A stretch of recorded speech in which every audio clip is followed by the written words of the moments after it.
It's Friday with DJ and Brent. And DJ, you've got a familiar face there. Yes, I do. And he's also got a familiar voice. Yes. He's done voices before too, not just the ones in my head.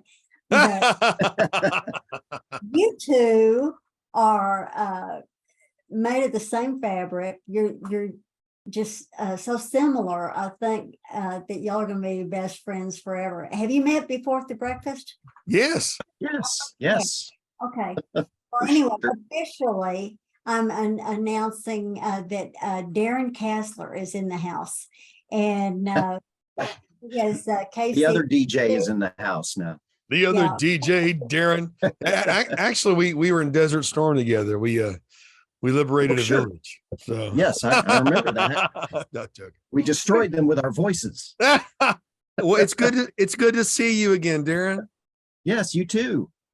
Well, and you're both copywriters. You're both production people. Darren and I worked together in radio many years ago. It was like last century. And yeah, it was. Darren's folks had honey crust hams, and Darren was the honeybee. I did the voice of the honey crust honeybee.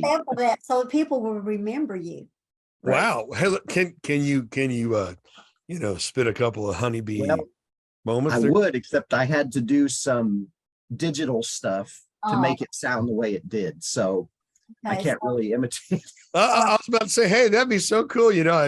I wasn't sure how far you took the honeybee thing there, Darren. No, I mean, I can do what I did and then what actually went into the recording, but then I manipulated it, to make it faster and make it sound more like what I thought a honeybee would talk like. So cool. Yes, you're so creative. And so you left radio, and so you're doing your own thing now. You're still doing a lot of production and everything. Why don't you tell us a little bit about the services that you offer? Because people have a party, a wedding, a funeral, whatever coming up, they'd like your services. Well, the first thing that I would say would probably be the number one service would be the wedding DJ part. And I say wedding DJ, but any kind of party or anything like that. I do some things for Kids Inc. Actually in Kids Inc. Tennis, the Alex O'Brien Tennis Foundation, and they work together, and they started this thing about, I guess it's been 6 years ago, maybe. And they started having somebody playing music while the kids are learning to play tennis, and it just took off. It's just huge. And and I'm a tennis player, so it's a lot of fun to do that. But yeah, I offer those services, which means you can call me up and we'll put together a playlist. We'll set up all of our equipment and for the wedding or whatever it is you need. And so that's the first thing that I can do. The other thing is I still do production, and this right now, you're in my studio, although you're seeing the other side of it. But I record commercials, I write commercials, I voice them still. There's a radio station in Dimmitt, Texas. A friend of mine, Todd Whalen, bought that station a few years ago, and he did agribusiness at KGNC for many, many years. Cool. And so he bought this station. He needed a little help with commercials, and so I've helped them do that. And I still have another few clients that I worked with back in the day that still want me to do their stuff. So yeah, so that's the other thing that I do. So don't miss our Friday special, ribs and sausage, served with 2 sides, and always the free cobblers on us. Red River Steakhouse, a Texas best. It's important, folks, that you really, I would say, amp up on your creativity, your creative services. Yes. It's so easy to get caught up in cost per thousand that if your services aren't creative, if they don't stand out, people just don't seem to see them anymore. And a good illustration of that is, you can drive along I-40 or 44, depends on if you're in Tulsa, but and you can see so much on a billboard that you just don't see it. I mean, it just sounds crazy, but it's because the creative person. The same thing with a radio commercial or radio spot. Or little snippet commercials. You and I do the same thing, brother, and you and I both know, that what makes you different is what makes you successful. There's a reason why, the Angry Orchard, older fellow I know people who know him. He makes $100,000 a year just to do that grimace, because Right. it's marketing and people don't forget it. So it's True. important to have guys like Darren, who can put together creative campaigns for social media, for television, for radio, to have all those elements working together. And the voice is very, very important. Very, very important. And Yeah. interviewed a guy the other day. He's now an author and a speaker, Ivan Tuttle, but he was the voice of Publishers Clearinghouse, Okay. and made a lot of money with that. But it's really, really important, folks, that you diversify. And all three of us have been in radio, but there comes a time when you need different voices than the regular voices on the commercials, because they all begin to sound the same after a while too, unless you have somebody like Darren. And so it's just wonderful to have you today. Darren, what's the best connection point to reach you for your services? Well, that would be my phone number. You can text or call 806-674-7065. Text me or call me. So that would be the Are you on best way. Facebook as well?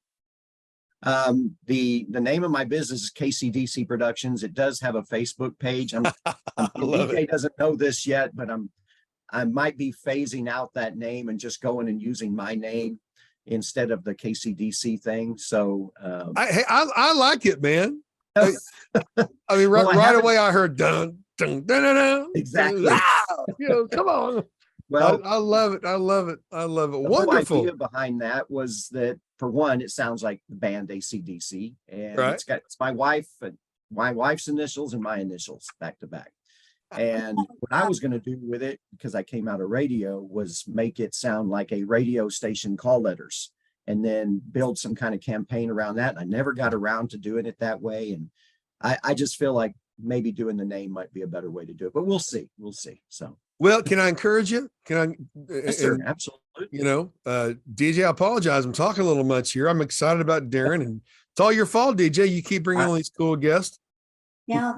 Well, one of the things I wanted to mention is the fact that we like the Welcome Partner commercials to stand out. And you want to have a different voice, because otherwise, if they have the station voices, you're going to hear the same voice over and over again. So you need something that stands out. And so one of the things that I love doing, because I have worked with Darren so much, is that he writes the copy for us, and then we play off of each other. And so you hear both of our voices on the spots. And so those kind of get your attention. And then we use the audio in our TV spots as well. And it makes them sound differently. And then Darren also knows the kind of music I want, because Welcome Partner is a happy business. And so he always has upbeat music behind it. So, and Darren knows how to direct me just like you do, Brant, because you'll say, okay, now DJ, you ought to do this again, or do it this way. And both of you have done that with me, and it helps me be better at me. And Well, we're better with you. that if you're going to be doing your own commercials, and there's some people that do, you need somebody honest that'll work with you. And both of y'all have done that with me, and I really appreciate you. And that's why I think it's so cool, because y'all are together today. So Well, there. Brent was talking about you got to be creative thing. And in radio, DJ, I know you know this, we were always told, we got to get it on. We got to get it on now. We got to get it on thousands of times a day and run it as much as, but if you don't have a creative message to go along with that, you're just filling space. I mean, it's not going to get people's attention, and you've got to grab them. You've got to grab them.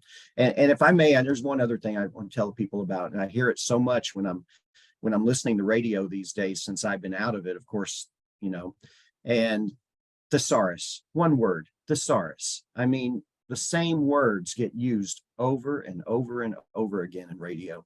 And all you got to do is pick up a thesaurus and find some other words to say what you're trying to say. So, well, we could go into a comedy bit here, because folks, you're either going to have a good commercial that everybody knows about, or a bad commercial that everyone knows about. And no shame, no blame. Not everyone's supposed to be a dentist or a lawyer or a doctor, and not everyone is supposed to do their own commercials, you know. But if it sounds to me like, DJ, when you talk about how Darren knows what kind of music you like, he knows this, he knows that, he coaches you, sounds like he listens and is able to be a good producer. You know, anyone can point a camera, anyone can hit record, but not everyone can produce. And generally, you know, it's like doing an album too, you know, because you're a music guy as well, is that a producer brings out the best in you. You know, that's the purpose for the coaching. Hey, try it this way, try it that way. It's because they hear, they have an intuitiveness that they can pull the great things out that they see in there. Right. Kind of a Socratic way of producing or thinking, but it's really important to don't go cheap on your commercials. Definitely don't put your image out there with just anybody who'll do it for the lowest price. Cheap becomes very expensive if it has to keep being redone. So it's good to go with a professional who listens and who's able to produce all the way around. And so that sounds to me like what our friend Darren is, DJ.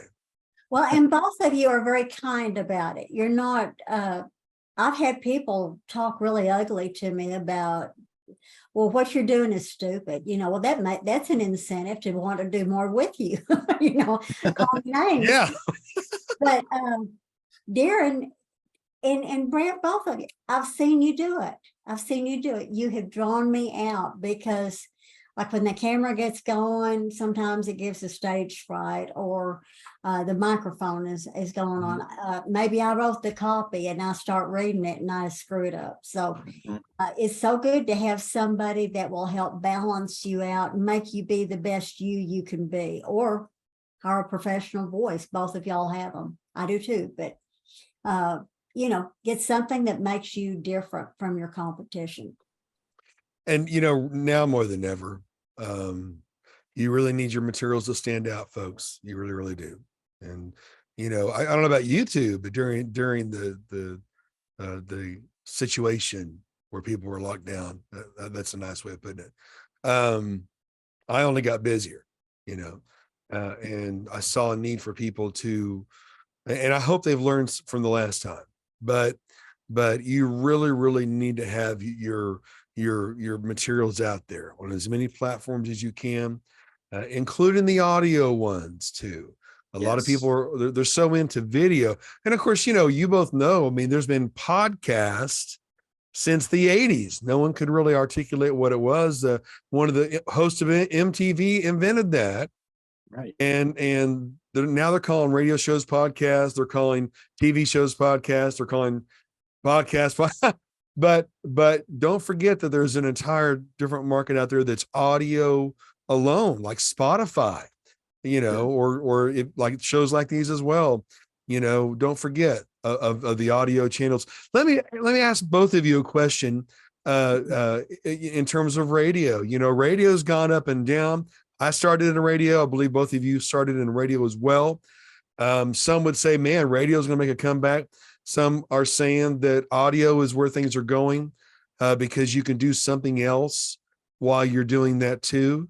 We know that in our Marketing Mavericks and our other interviews, people will listen to them while they're working because they don't want to have it on the screen when they're trying to do work, or when the boss man comes around, if you're not working for yourself. But where do you think things are going? Do you think things are also going more back to perhaps an audio type of genre? Well, I think it should go that direction, obviously, since that's what I do. But I know the way I'm trying to, I do think radio can make a comeback, but some changes have to be made. I mean, this whole keeping everything so national instead of live and local is just killing them. And I don't think, I sometimes feel like the people that own these big companies that also own the radio stations don't really realize that. And every time I see a station try to do the live and local thing, they get better, at least when I'm listening to them. So radio has a chance, but it really has to work on that. DJ? I don't, you know, I just know what I hear, and I hear some of the radio stations are having problems financially. and with personnel, things like that. And that hurts me because I love radio. I want to believe that it's gonna be around forever. And then I learned that a lot of people are going artificial intelligence for their disc jockeys. Don't get And me started. Well, That's awful. I'm always learning about these things, and that they're going to go satellites instead of using radio towers. So I don't know. I don't know. It's going to be a transitional thing, but we're always in transition.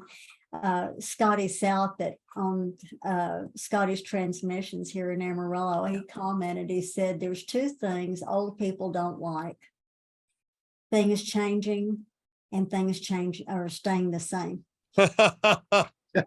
well, hey, The more I agree with that. So. to today's show recording, and the airing of this, I believe is going to be on its own, because our dear friend Rebecca is enjoying a good camping trip, and so there's not going to be a Marketing Mavericks airing this Friday. I'd like to continue the conversation a little bit, if that's okay. I think we're on Exactly what I was thinking. Thank on you to something Fine good. with me. Here we are. We're three radio warriors, television now as well. I love doing things I've never seen before, and I've done a lot of that in my life. I've done a lot of things that I've never seen before. You didn't know that I was involved with a lot of it, but I was. And as I'm sure that both of you have pioneered some things too. But with the AI thing, I noticed that if I'm closed captioning a TV show, it gets the name wrong. If I'm doing any type of research, no matter how good it is, it does not have that personal touch. If I'm seeing a video that I know is AI, you're seeing the face, you're hearing the voice, but you just know that's just not real. And sure enough, it's not. Right. The loss of a personal hometown radio show touch that is not so politicized, not so energized negatively. That old Don Henley song with the Eagles, "Dirty Laundry." I think that AI has already overplayed its hand. I think that the dirty laundry, toxic, everything is offensive, or everyone's triggered, has overplayed its hand. I think that people are hungry for that personal touch again. They're hungry for that small town, fun, local radio show where there's actually interaction with the listening audience. And as both of you were talking just a while ago, I just pictured in my mind, because I've worked blue collar as well as white collar. I miss working with my hands a lot. That's why I do different things. But when you're working in a garage or when you're working in a warehouse, you don't have time to stop and watch something, but you're listening. And you can be in the middle of filling orders, or you can be in the middle of changing an oil filter, whatever. And you're laughing right along and smiling right along with the radio, because it's real and it's people. And I'll never forget, working in a warehouse and hearing that Stevie Ray Vaughan had just died. It was a source of relevant live news as well. So I don't know that we're not onto something in this conversation right now, especially in the city of Amarillo, where, as far as I know, I haven't heard of a local, fun, real-time, non-politically correct radio show where people love people, and you can call in and get interaction with people. I know there's syndicated things like that, but perhaps there's an answer to that as well. The boomers, folks, can't beat the boomers. I've made a whole lifetime of living with the boomers. Best music: Eagles, Beatles, Elton John, Billy Joel, Bob Seger, you name it. And the best songs now are samples of those old songs, if you notice. Yes. So I don't know, Darren, do you think that there may be a way to meet a need, with audio type of things? We're actually doing that right now, as we speak. Don't you sense a need emotionally with that, with the times we're in, and maybe the times that are ahead again? Absolutely. And that was one thing I noticed during COVID was that people had a want for like a laid back kind of hometown kind of thing instead of all this national bad news that we just hear Right. constantly. And, you know, when you talked about radio, when I was a kid, I listened to really sad for a kid to be listening to, but Larry King. I listened to the old mystery theater shows. And Oh, that's what yeah. first got me. Yes, that's what first got me interested in radio as a kid. And I listened to that at night all the time when I went to bed. And it was the thing that attracted me the most. And that is just some basic thing right there that we can all use.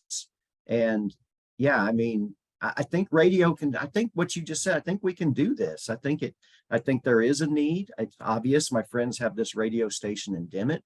They do a live and local thing in the morning. He does all the agriculture information and passes that along to all the farmers over there, that's a big, Castro County is really big on the farming. And I think he does a spectacular job. And to me, he's just proving that people do want that. So I agree with you. You know, I am a baby boomer, and what I loved about radio when I was a little girl was imagination. And one of my friends lived in Pleasant Valley, which is, you know, the hills and valleys north side of Amarillo. And she had a Mr. Peanut bank, and it looked like Mr. Peanut.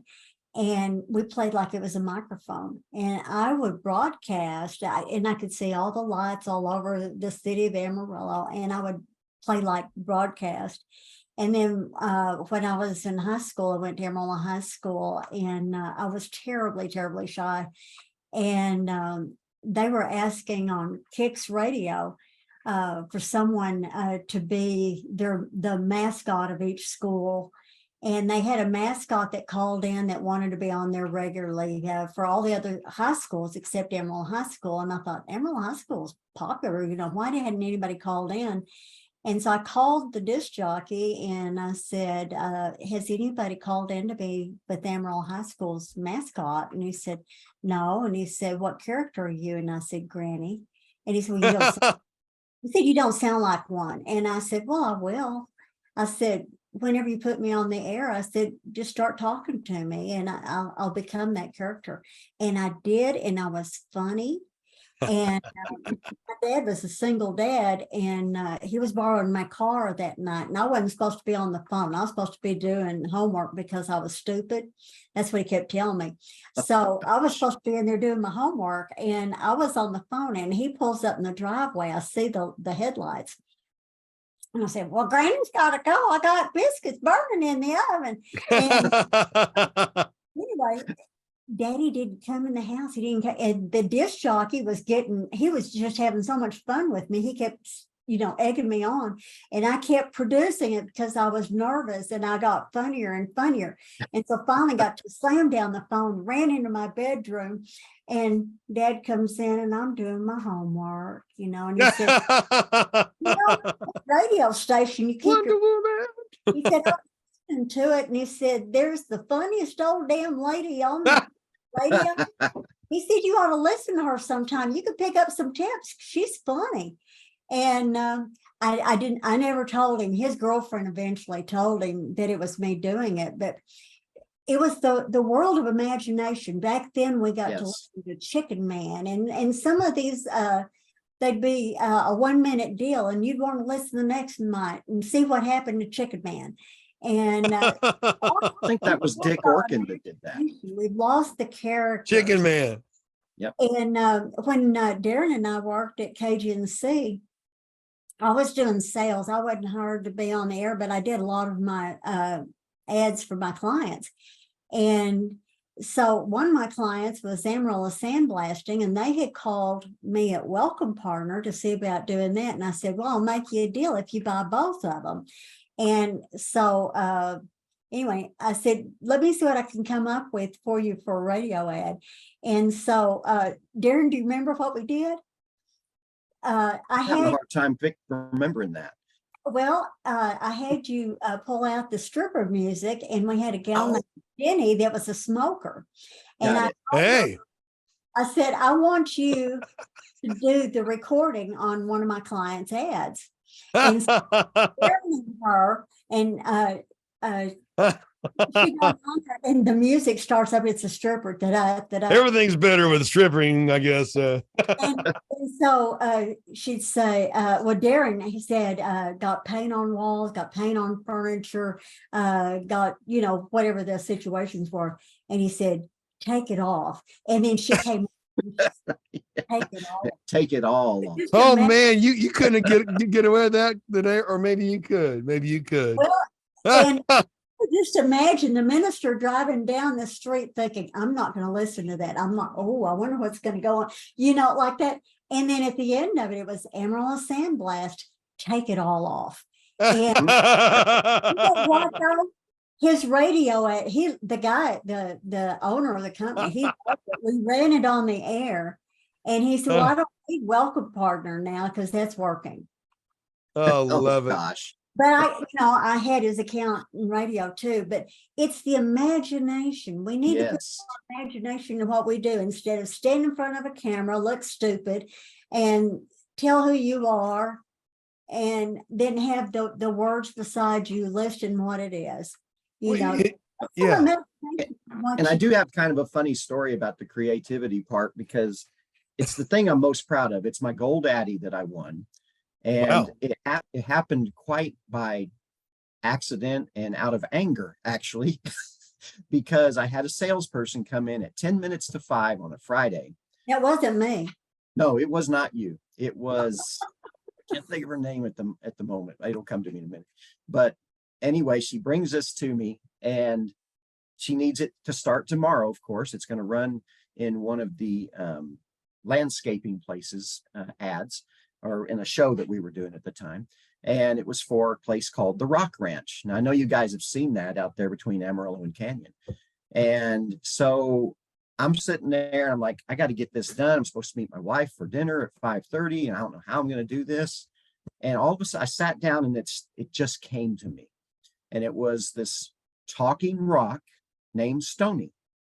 And he's talking about how the Rock Ranch has the best selection of rock between Little Rock and Boulder.